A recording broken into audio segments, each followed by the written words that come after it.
কলার মোচা আমার বাড়িতে এলেই এই রকম লম্বা লম্বা করে কেটে বড়া করে ঝোল সকলেরই পছন্দ।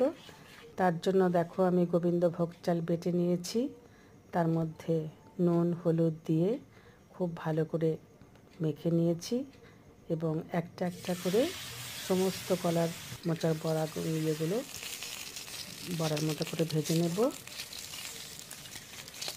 খুব সুন্দর রান্না, নিরামিষ, খেতেও খুব ভালো।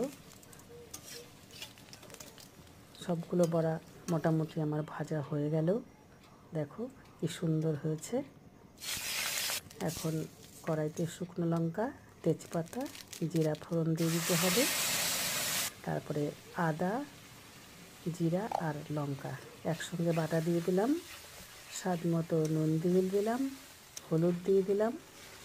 এবার মশলাটাকে ভালো করে কষিয়ে নিয়ে তারপরে অল্প ঝোল দিয়ে দিতে হবে। মশলাটা খুব সুন্দর কষানো হয়েছে, তেল ছেড়ে দিয়েছে, কালারটাও খুব সুন্দর এসেছে।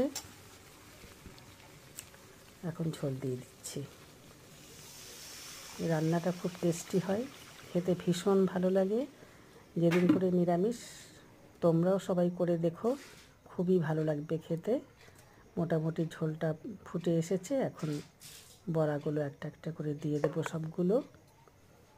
তারপর আরেকটু জাল করতে হবে, আর একটু ঝোলটা শুকিয়ে এলে ধীরে ধীরে গরম মশলা দিয়ে অল্প একটু ঘি দিয়ে